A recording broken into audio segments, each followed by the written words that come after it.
Okay, guys, let's talk about the most important skill in baseball for beginners, okay, which is how to hold the ball.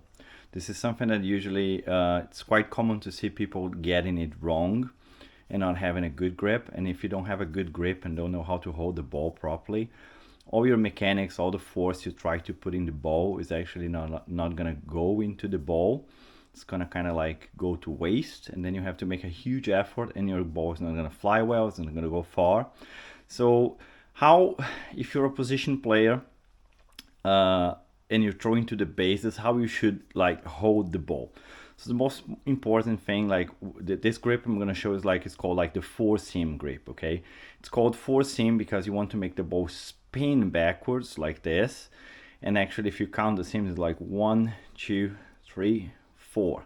You're gonna be basically like cutting through air with like four seams. That's what we're looking to achieve. Okay, and how do we do that? So basically, like you want to find the horseshoe here, okay, and you want to put like both of your fingers like right across one of those seams, okay, like this. If you see like my fingers like this small bend here like fits like very nice on top of the seam. Like I don't put my fingers like, I put them like kind of close together like this, like let's say half an inch between them.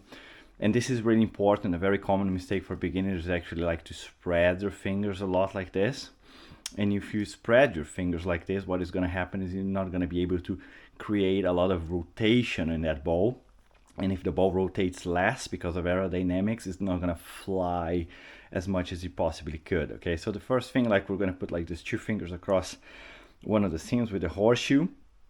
And then let's take a look at the side. This is very important. You want to make like a little bit of a claw like this. It's important to have like a space between like your thumb and like this hole here is quite important. Like another common mistake beginners make is actually like to dig the ball like really deep into the hand like this, and that actually like ends up like creating too much friction on the bottom. It actually makes it not spin when it like goes out of your hand.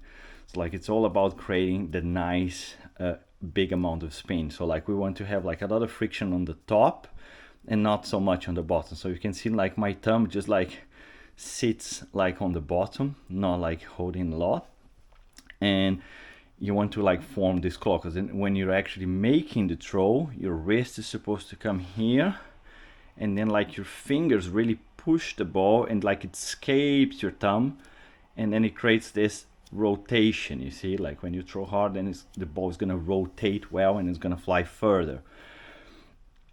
So yeah, mistakes to avoid, like digging the ball deep and then like keeping your fingers like fairly close to each other like this. Thumb goes like under it. You can either like tuck these fingers here.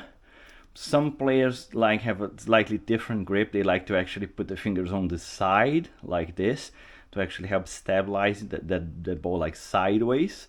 They're both fine, they're just different in styles, okay?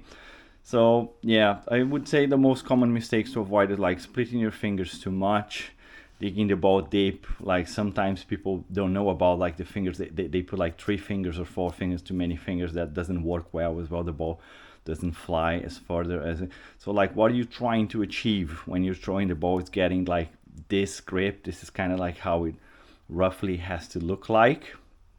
Okay, and then again, very important thing is actually like learning like when you grab that ball with the glove and comes into your hand, actually being able to just like by feeling the seams to actually finding one of the seams with your fingers and actually having the ball fall into that if you have the time to actually get this good grip to make a throw to the base. Okay, that's the basic principle. It's something like everybody should know and master. I think everything like on the throw starts in the hand, like it's actually it finishes on the hand. So like I'm actually, let's say, teaching backwards, like the finishing touch first, and then you work like backwards toward all the way to your legs to actually increase your power and efficiency on the throws. Hope you enjoyed that video. If you have like any questions, any doubts, you can leave a comment, ask, and that's pretty much it for now. Hope you enjoy it, and see you next time.